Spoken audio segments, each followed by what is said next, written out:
Hello students, I hope you are all are happy and healthy. हमने chapter number 5 का illustration जो 1 है वो कंप्लीट किया था, सम नंबर 1 कि जिसमें क्या था कि इंक्रीज डिक्रीज का हमने फॉर्मूला देखा था कि असेट का फॉर्मूला था assets equal to capital plus liability A equals to C plus L, वो हमने देखा था। फिर उसके जो अलग अलग जर्नल एंट्रीज देखी, फिर इसमें असेट इंक्रीज़ हुई, असेट डिक्रीज़ हुई, वो सारी चीज़ें हमने उसमें देखी थी। आज हम उसी तरह का दूसरा एक सम करेंगे कि जिसमें यही सारी चीज़ें हैं लेकिन डिटेल में है। तो फर्स्ट जो उसका क्वेश्चन है कि क्वेश्चन में बोलूँगी, आंसर आपको दिखेगा, इसलिए आपको वीडियो पूरा सुनना भी पड़ेगा और देखना भी पड़ेगा, तो ही आपको पता चलेगा कि ये क्या है। तो मैं सबसे पहले क्वेश्चन बोलूँगी उसको और उसके बाद ये आंसर देखेंगे हम।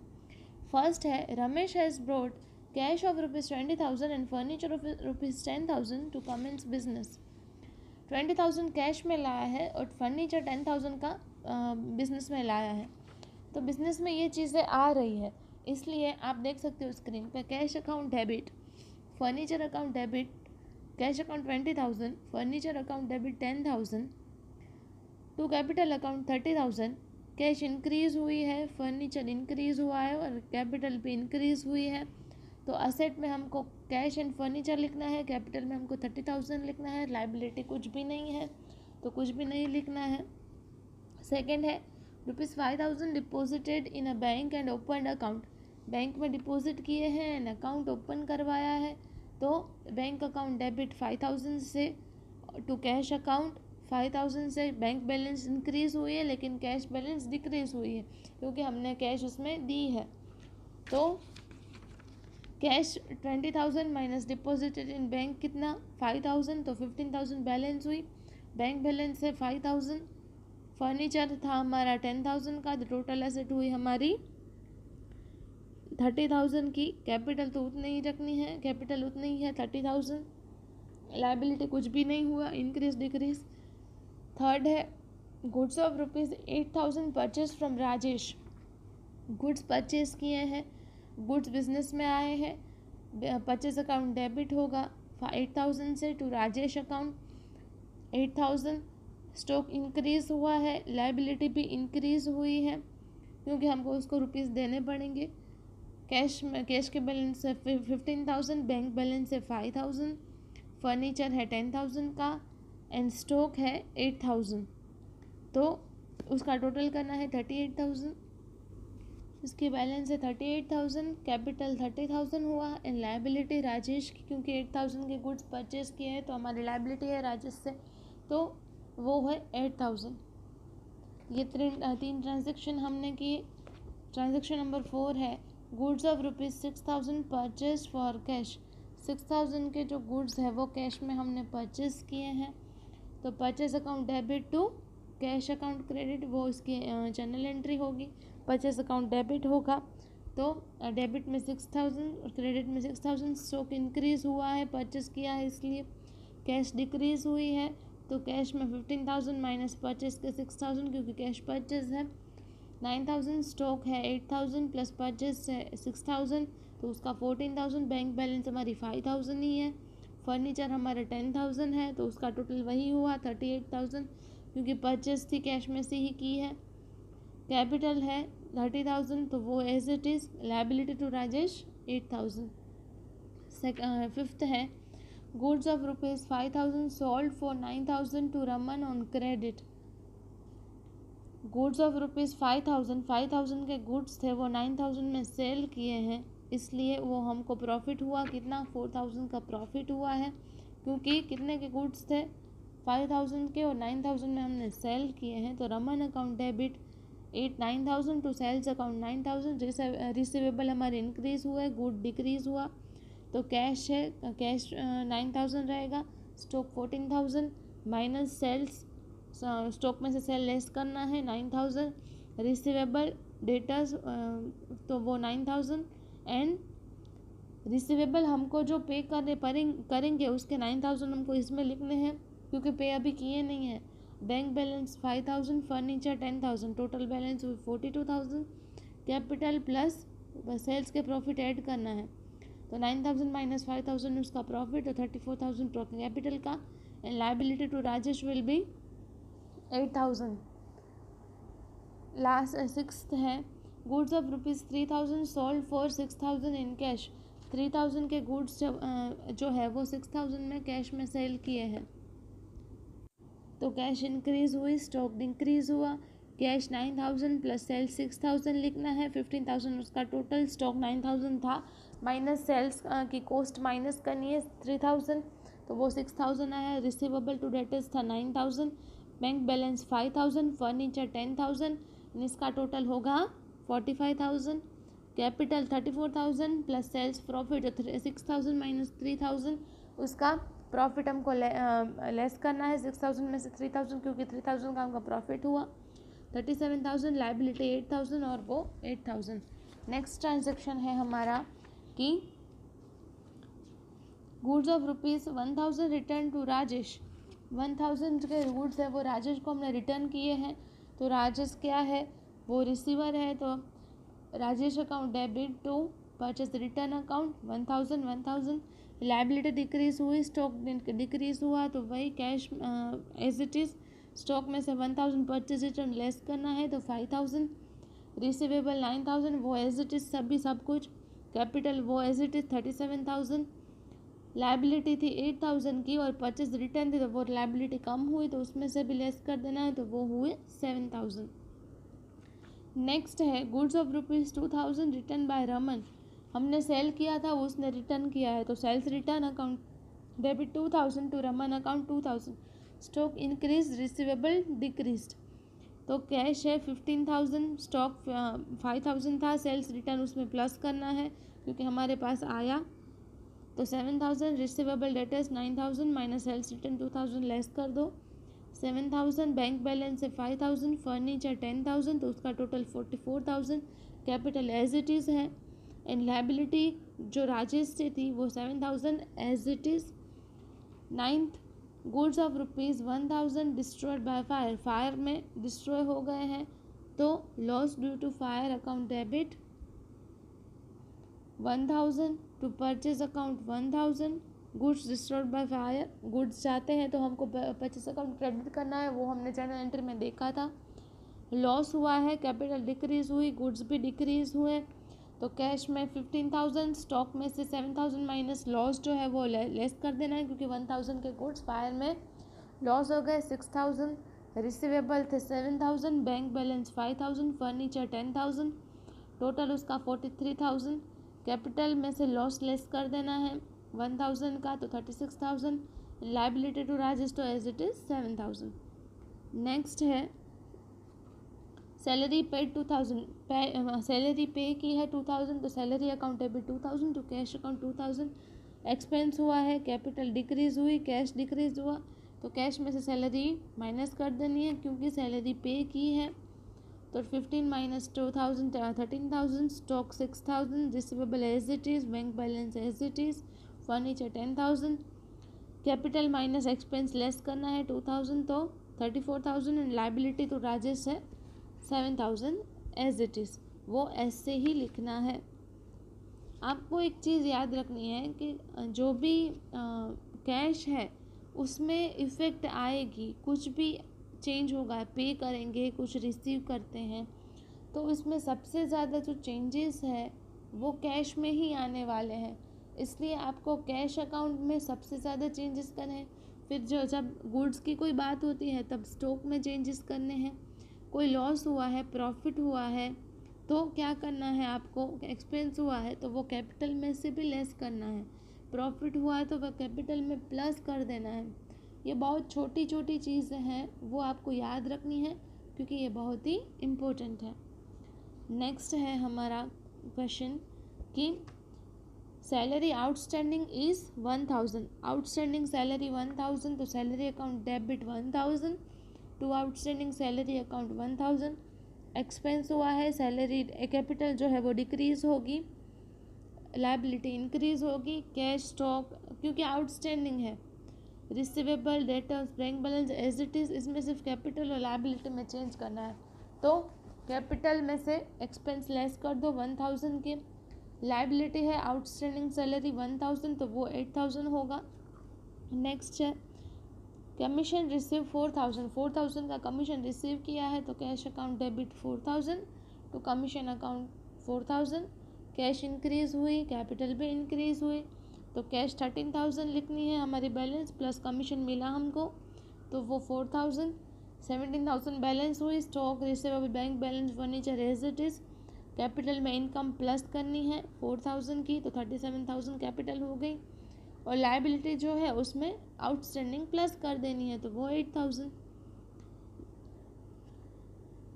आपको आउटस्टैंडिंग जब लायबिलिटी है तो वो उसकी जो इफ़ेक्ट है वो आपको लायबिलिटी में भी लिखनी है और सैलरी में, मतलब वो कैपिटल में भी उसकी इफ़ेक्ट डालनी है, क्योंकि दोनों में सिमिलर उसकी इफ़ेक्ट होती है।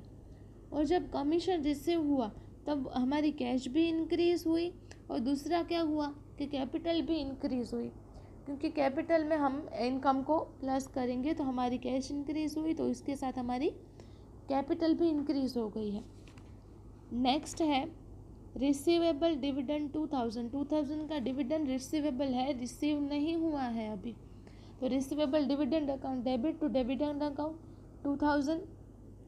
रिसीवेबल जो है वो इंक्रीज़ हुआ एंड कैपिटल इंक्रीज़ हुई तो कैपिटल में प्लस करना है हमको डिविडेंड, तो वो है 2000 का। और ये स्टॉक वाला कैश स्टॉक, उसमें रिसीवेबल में आउटस्टैंडिंग डिविडेंड की एक कॉलम ऐड कर देनी है और उसमें 2000 लिखना है, इसलिए इसका टोटल होगा 47, इसका 39000 एंड इसका होगा as it is 8000।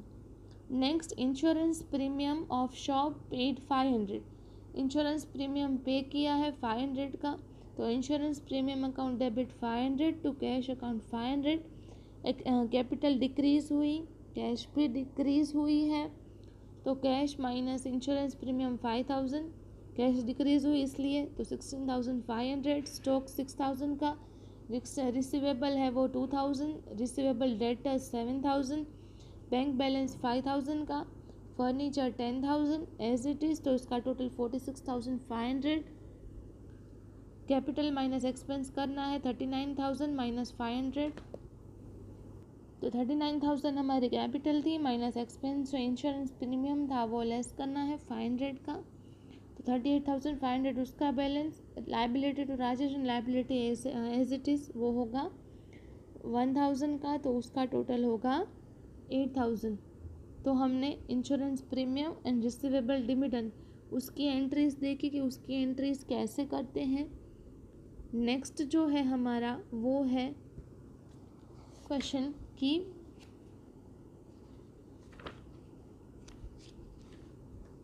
A computer of 8000 is purchase from Shri Krishna computer company. Computer है वो परचेज किया है कृष्णा कंप्यूटर कंपनी से, कंप्यूटर परचेज किया है तो क्या होगा, कंप्यूटर बिजनेस में आया है इसलिए कंप्यूटर अकाउंट को हमको डेबिट करना है and to Shri Krishna computer account को क्रेडिट करना है क्योंकि कंप्यूटर बिजनेस में आया है। असेट इंक्रीज हुई, लायबिलिटी इंक्रीज हुई, कैश 16500, स्टॉक 6000, रिसीवेबल 2000, रिसीवेबल जो डेटर्स था वो 7000, वो एज इट इज़ पीछे वाली जो बैलेंस थी वही पूरी लिखी है। फिर bank balance, furniture and computer हमने परचेस किया वो असेट में ऐड हो जाएगा। 54500 कैपिटल है 38500, लायबिलिटी टू राजेश है 7000, लायबिलिटी आउटस्टैंडिंग सैलरी की थी वो 1000 एंड कंप्यूटर हमने क्रेडिट में परचेस किया है तो liability to Shri Krishna computer वो भी 8000 हुआ। तो कंप्यूटर की दो एंट्री हुई असेट में एंड लायबिलिटी में तो इसका टोटल 16000 होगा। नेक्स्ट है owner withdraw 1000 from business, owner ने विड्रॉ किए हैं बिजनेस में से तो ड्रॉइंग्स अकाउंट तो हमेशा डेबिट होता है to cash account 1000, capital decrease हुई, कैश भी डिक्रीज हुई तो कैश माइनस ड्रॉइंग्स लेस करने हैं 15500 एज इट इज़ सब कुछ receivable debtors, bank balance, furniture, computer, वो सारी चीज़ें एज इट इज़ लिखनी है। कैपिटल में से ड्राइंग्स हमेशा लेस होते हैं, तो 38,500 माइनस 1,000, तो उसका total 37,500। Liability 7,000 plus liability outstanding salary 1,000 plus liability Shri Krishna computer 8,000, इसका टोटल 16,000, इसका टोटल 37,500। तो ये जो थी एंट्री वो भी कंप्लीट हुई। नेक्स्ट एंट्री है account settled of Rajesh. Rajesh का अकाउंट जो है वो सेटल कर दिया है, तो उसके अकाउंट में क्या था, तो राजेश की बैलेंस कितनी थी 8,000, क्योंकि हमने 8,000 के गुड्स जो थे वो राजेश से परचेस किए थे, तो 8,000 माइनस 1,000, उसकी बैलेंस 7,000 टू कैश अकाउंट, उसका हमने उसको रुपीज़ पे कर दिया, सेटल हो गया। तो 7,000 लाइबिलिटी डिक्रीज़ हो गई, कैश डिक्रीज़ हो गई। तो अब क्या करना है हमको, कैश जो है वो हमने पे की है, तो कैश में से हमको 7,000 लेस करने हैं। Stock, receivable, bank balance, furniture, एक्सेट, वो सारे as it is, capital as it is, and liability to Rajesh paid, तो 7,000 minus 7,000, liability of outstanding salary 1,000 and liability of Shri Krishna computer वो भी 8,000, तो टोटल इसका हो गया अब 9,000, क्योंकि वो राजेश की लाइबिलिटी कंप्लीट हो गई, वो शुरुआत से जो चला आ रहा था वो सेटल हो गया। एंड नेक्स्ट क्या हुआ, अकाउंट सेटल बाय रमन, तो रमन का अकाउंट भी सेटल हो गया। रमन को हमने गुड्स सेल किए थे, तो क्या हुआ, उसने 2,000 के गुड्स रिटर्न कर दिए थे, तो cash account debit 9,000 minus 2,000 to Raman, तो 7,000, कैश इंक्रीज हुई, रिसीवेबल डिक्रीज हुआ, तो कैश में प्लस करो, कैश प्लस रमन के 7,000 15,500, स्टॉक के 6,000, रिसीवेबल आउटस्टैंडिंग डिविडेंड के 2,000, रिसीवेबल 7,000, फिर बैंक बैलेंस जो है वो 5,000 की थी, फर्नीचर 10,000, कंप्यूटर 10,000, तो इसमें से रिसीवेबल जो 7,000 थे वो लेस कर दिए, capital as it is, and liability 1,000 and liability to Shri Krishna computer as it is 8,000, तो उसका टोटल होगा 9,000। तो इसका टोटल हमको 14,500 मिला, लेकिन आपको याद रखना है कि 37,500 प्लस 9,000 का टोटल 46,500 होना चाहिए, क्योंकि assets equals to capital plus liability, तो दोनों का जो फॉर्मूला है वो एज इट इज़ रहना चाहिए।